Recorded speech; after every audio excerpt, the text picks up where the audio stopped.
Une belle déclaration d'amour pour démarrer cette émission. Chanter comme ça, a cappella, hop, hein, j'ai beaucoup d'admiration. Et c'est d'ailleurs ce qui me permet de dire que c'est un peu le ton de votre nouvel album qui vient de sortir chez WEA, Feuille à Feuille. C'est vrai que vous démarrez, d'ailleurs le disque démarre comme ça, sans musique, vous démarrez a cappella et ça donne tout de suite la chair de poule. En tout cas, on est ici pour découvrir aussi l'autre Serge Lama qu'on ne connaît pas forcément. Le Serge Lama... qui a eu une enfance pas toujours rose, pas toujours facile. Inès aussi, vous aussi, on va dérouler comme ça au fil des jours votre destin. Vous aussi, l'enfance parfois a été un peu tristoune et je vous propose de démarrer tout de suite avec un album perso, un album photo. Il y a beaucoup de différences et de grands écarts entre l'enfance aristo, Inès de la Fressange. Je peux dire votre nom en entier ou pas? Inès... Oui, mais ça va prendre toute l'émission, parce que c'est Inès, Marie, Laetitia, Églantine, Isabelle, de Seigneur de la Fressange. Ça le fait quand même, hein.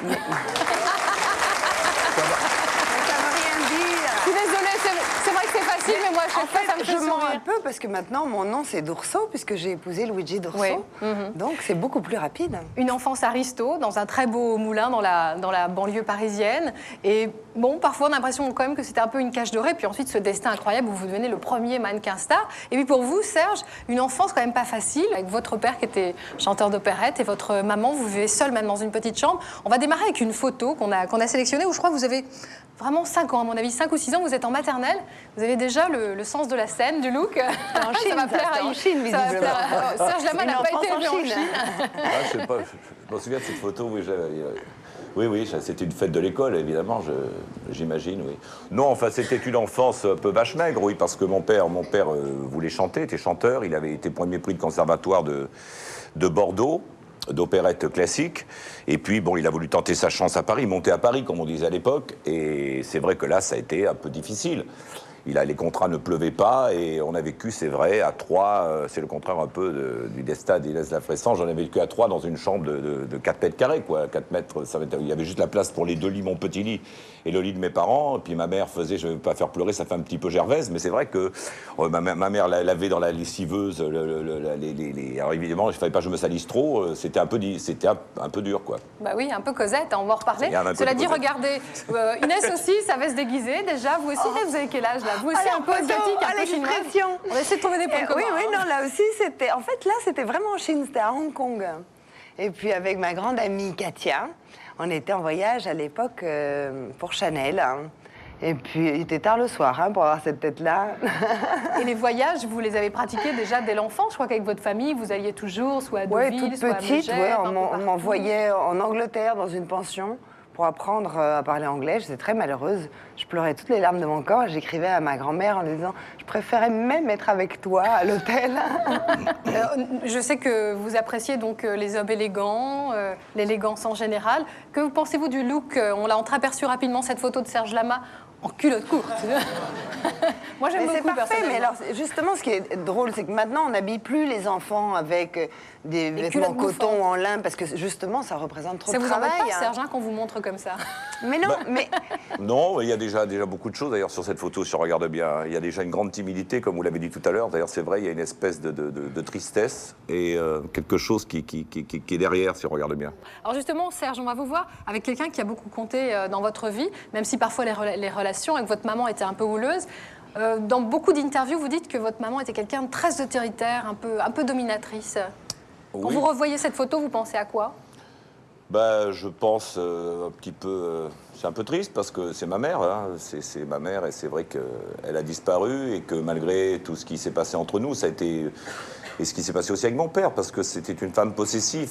Bizarrement, ma mère est tombée amoureuse d'un chanteur, comme une fan, quoi. Et puis après, elle n'a eu de cesse que d'essayer de le faire arrêter de chanter. Parce qu'elle était extrêmement jalouse, possessive. Et puis, quand mon père a arrêté de chanter, beaucoup de sa faute, il faut bien le dire. Il est devenu représentant. Représentant, c'est ça. Il est parti sur son vélo Solex pour vendre de la bière. C'est comme si elle l'avait castré, vous l'avez un peu vengé, alors, votre père? Un peu, oui. On peut dire ça comme ça. Mais elle a essayé aussi sur moi. Après, ça a été plus difficile. C'est-à-dire que j'étais un enfant assez heureux, assez tranquille, assez, comme disaient les Belges, assez taiseux. Je disais pas grand-chose. J'étais très secret. Et puis, à partir du moment où mon père a arrêté de chanter, j'en ai beaucoup voulu à ma mère, c'est vrai. Et à partir de ce moment-là, je suis devenu rebelle et très difficile à vivre. Et pour vous, Inès, est-ce que vos parents aussi ont eu une influence, à votre avis, marquante sur votre destin, sur votre vocation, sur votre carrière? Là, on vous voit avec votre mère. Quelle relation avec votre mère, qui était une maman un peu distante? Elle vous a eu très jeune. À l'âge de 20 ans. À 20 ans, juste après avoir eu mon frère. Et alors, en fait, elle n'avait pas eu le temps même de me désirer, ce que je comprends très très bien. Vous avez 9 mois d'écart avec votre... Et alors... Et en fait, elle était, comme vous voyez, très belle. Elle avait voulu être danseuse. Son père lui avait empêché de continuer pour pas que ça lui déforme les jambes. Et son père s'occupait beaucoup d'elle. Je crois que c'est très important de savoir quelle a été l'enfance de vos propres parents. Et puis, je crois qu'elle aurait pu et voulu faire tout un tas de choses. Elle a eu une très belle enfance. Elle était la petite fille du président de la République de Colombie. Ben non, en fait, ça veut rien dire, quoi. Ouais. C'est pas forcément ce qui lui a donné beaucoup de bonheur. Et je crois que très vite, bon, elle a eu ces deux enfants qui étaient mon frère et moi. Ma grand-mère s'est un peu accaparée des enfants. Et vous viviez, donc on va y revenir hein, dans le courant de l'émission, vous viviez dans deux appartements séparés. Il y avait vous et puis vos parents. Ouais. Enfin, tout ce que je raconte maintenant, ça paraît très extravagant, mais en fait, quand on est enfant, on trouve les choses normales. Hein. Et eux habitaient dans un appartement, et moi, mon frère et moi, on habitait avec notre nounou qu'on adorait dans un autre appartement. Et c'est sans doute ce qui fait qu'à un moment donné, un petit peu plus tard, Toya, que j'adorais. C'est votre nounou donc qui a beaucoup compté pour j'adore toujours d'ailleurs. Et alors, mais c'était pas une chose triste, au contraire. Ouais. C'était un appartement d'enfants où il y avait des jeux partout. Elle nous fabriquait moi, je me souviens d'ailes faites avec du papier de soie. J'avais 2 petites cordes comme ça, je tirais dessus. Et les ailes bougeaient. C'était extraordinaire, quoi, comme enfant. C'était pas triste de pas être dans le même appartement que ses parents. Restez avec nous, ça continue avec des surprises dans un instant. Vous êtes intrigué? Quel est ce cadeau à votre avis? Comment? Quel est ce cadeau à votre avis? Vous avez l'air intrigué? Je suis intrigué. J'ai une idée, mais ça me paraît impossible. Alors, le dites pas. Celui qui va le dire, c'est un ami de votre père, et c'est aussi l'un de vos amis. Il s'appelle Maurice Vamby, il est avec nous ce soir, et il va nous dévoiler justement quel est ce cadeau qu'on a voulu vous faire.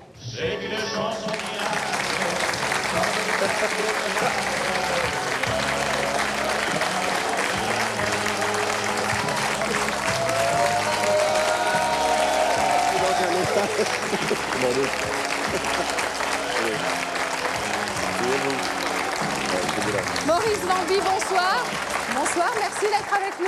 Bonsoir. Vous avez bien connu Georges, le papa de Serge Lama. Vous-même, vous étiez un acteur dans les années 50. Vous avez bien connu cette ambiance. Parce que j'ai les Portugais qui font de la chaise longue. Alors, Je vais bien articuler alors. Vous avez bien connu cette ambiance exceptionnelle du théâtre des Capucines où jouait Georges, le père de Serge Lama. Oui.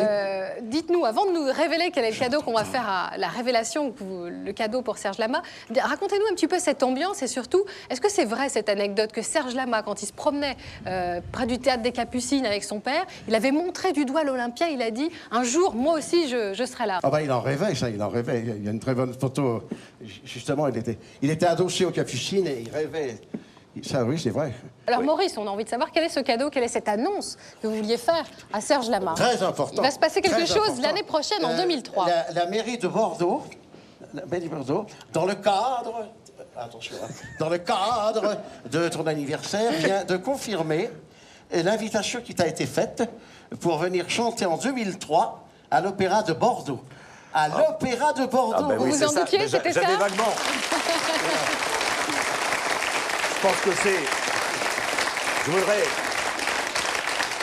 C'est Georges qui avait rêvé de... Ah oui, parce que ça a été une grande blessure pour mon père, voilà. De ne pas... Parce que le Conservatoire de Bordeaux, il est sorti premier prix, et c'était exactement comme le Conservatoire de Paris pour les comédiens, c'est-à-dire que normalement, on rentre à la Comédie Française, et donc normalement, il aurait dû chanter à ce qu'on appelait à ce moment-là le Grand Théâtre de Bordeaux, voilà. Et qui est devenu maintenant l'Opéra.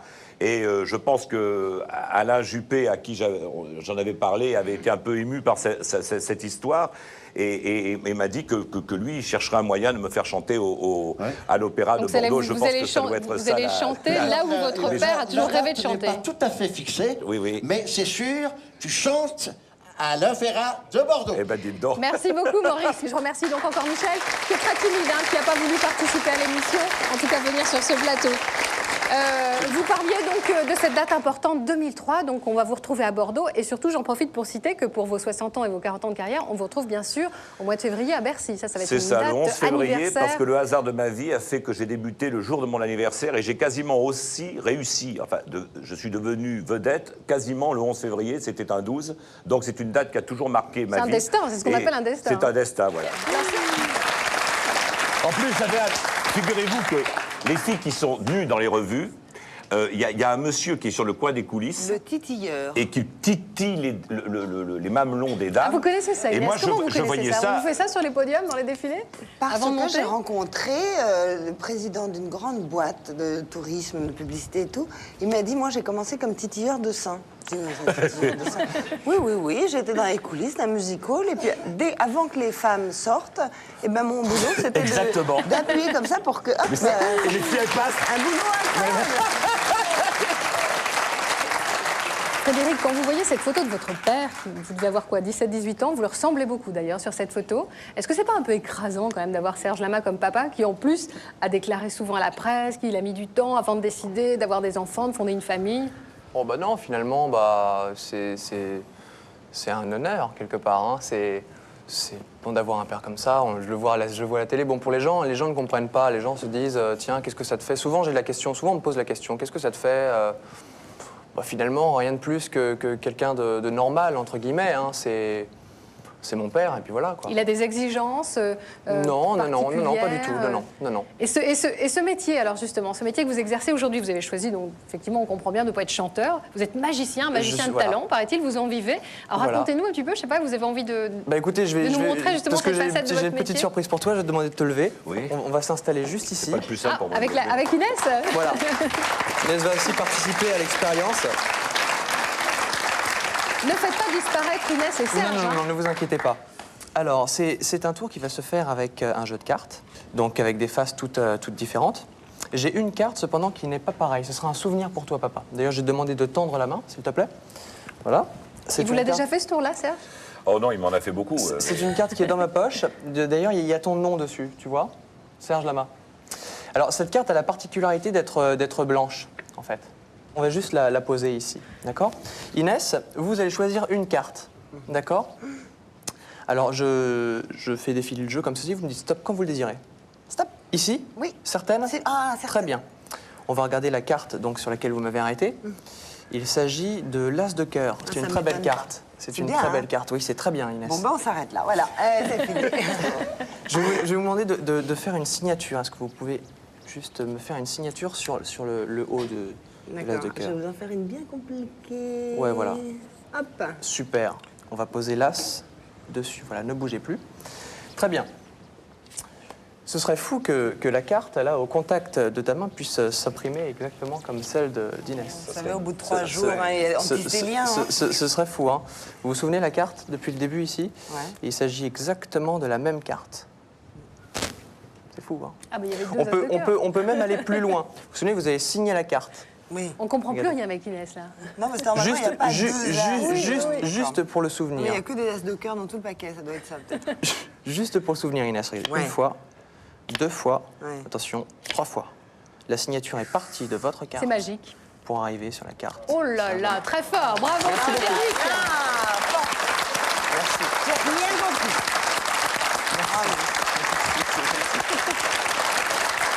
Vous constaterez que mon fils a du cœur. La vie du papa, vous êtes fiers, hein? Ah bah oui, je suis très fier. Mais je suis fier sans ça, hein. Je suis fier en général parce qu'il Incroyable, il est hein. tellement gentil en plus. Et ben voilà, un grand Magicien, chanteur et un grand ça veut musicien. dire que la musique mène à la magie. Voilà, mais la musique Voilà. est magique. Mais parce que Merci oui, c'est beaucoup. On pourra le constater d'ailleurs à Bercy. 11 février 2003, prenez date. Ce sera le grand concert anniversaire de Serge Lama. Inès, je rappelle votre actualité, votre livre qui est sorti chez Hachette, Conversation avec Marianne Mérès. Et on se quitte comme d'habitude sur les images de demain, ce que vous allez découvrir, ce qui vous attend demain. Merci encore Frédéric. Vous vous rappelez de ces images? Non, c'est la première fois que je les revois, c'est assez émouvant d'ailleurs.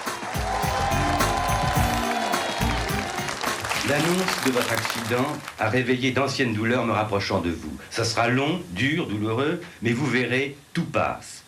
18 mois de plâtre et d'immobilité m'ont appris beaucoup. Entre autres, que je pouvais compter sur des amis connus et inconnus. Courage, espoir, sincèrement, signé Charles Aznavour. Est-ce que la scène vous manque? Ah oui, énormément. C'est ce qui me manque le plus. Oui. J'ai fait ma rentrée à Discorama. On m'a transporté en ambulance, comme on fait toujours, parce que comme j'ai une jambe dans le plâtre, je peux pas me mettre debout, bien sûr. Oui. Et j'ai chanté sur un brancard. C'est les techniciens qui ont tourné avec leur caméra autour de moi. Moi, je n'ai rien fait, j'ai fait que chanter. Au point de vue caractère, si vous voulez, et réaction, qu'est-ce que vous a appris votre accident? Ça m'a simplement fortifié dans ma joie de lutter. J'ai eu beaucoup à lutter. Et du côté des amis, j'en avais déjà beaucoup avant. J'en ai eu encore plus pendant. Et j'espère les conserver après. À mon avis, dans la vie, il n'y a jamais de catastrophe.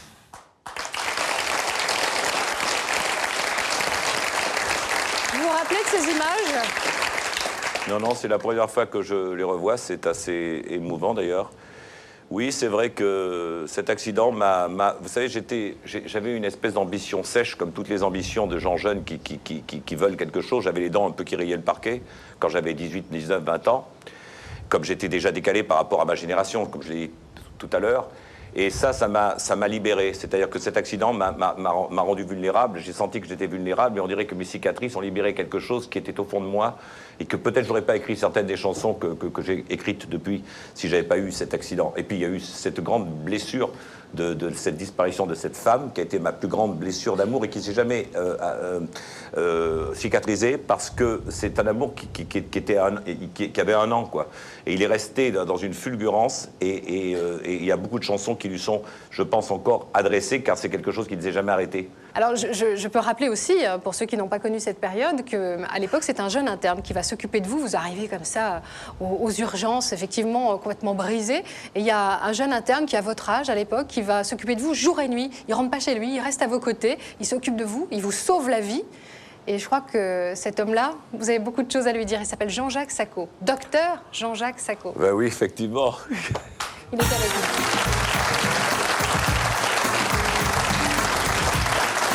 Bonsoir. Merci, pardon.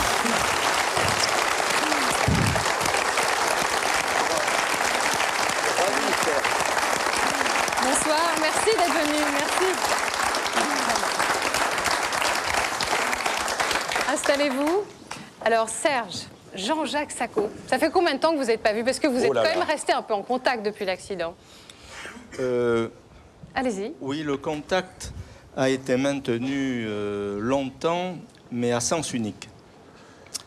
C'est-à-dire que après avoir eu Serge dans mes soins, Serge est parti pour son long calvaire que j'ai suivi pas à pas avec quelques autres amis de l'hôpital.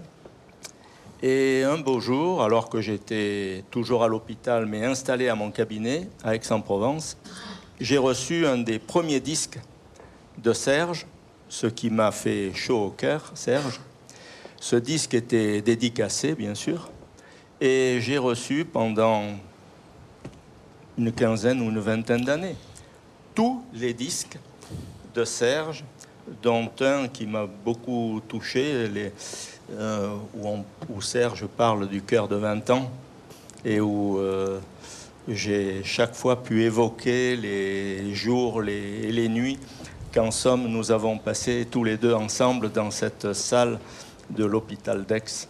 Et est-ce qu'on peut préciser aussi qu'à l'époque, on ne savait pas trop si vous alliez remarcher? Je crois que vous posiez des questions aussi sur votre voix. Même on était persuadé que je ne remarcherais pas. Ah oui. Quand je suis arrivé à Cochin à Paris, le chirurgien m'a dit, écoutez, je ne veux pas vous raconter d'histoire.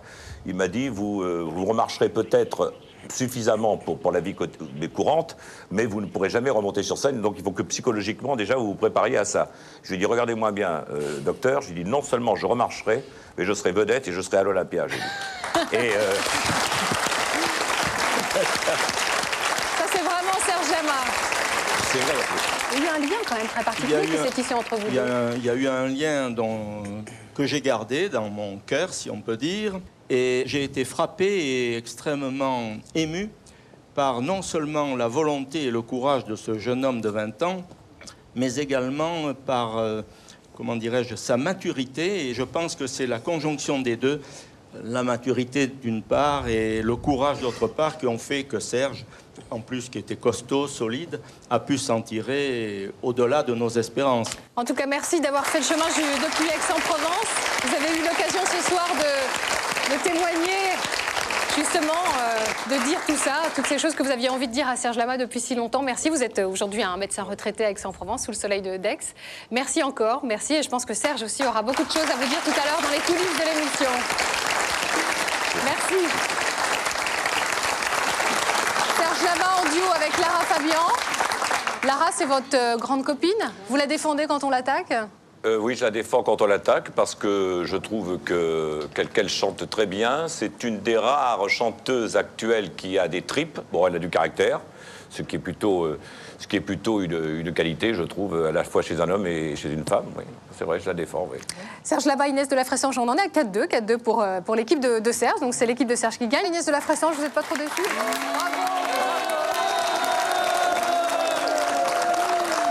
Mais ce n'est pas fini. J'ai encore une petite question à vous poser. C'est la question traditionnelle que je pose à tous les invités en fin de semaine. Essayez, c'est un petit jeu, hein, vraiment, il n'y a rien à gagner. Essayez de deviner qui seront nos invités la semaine prochaine. Est-ce que cette petite photo vous rappelle un visage? Je sais que vous l'avez connu en plus, Serge, mais bon, c'est vrai qu'on la reconnaît peut-être pas très bien. On reconnaît son regard. Ah, si, ça me dit quelque chose. Serge, vous la connaissez pourtant. Oui, mais sûrement, oui. Mais... Marlène Jobert. Ah oui. Notre deuxième invité. Là, c'est vraiment une question piège, je crois que c'est. Ça, je sais qui c'est. Très difficile de trouver, mais vous avez deviné, vous l'avez entendu. Il n'a pas changé, c'est une Pas du tout. Les petits plis, là, surtout Vous l'avez sur le reconnu? côté. Ben, je crois que c'est David Douillet. À ses fesses, vous l'avez reconnu à son petit derrière. C'est Pierre Perret qui sera notre invité.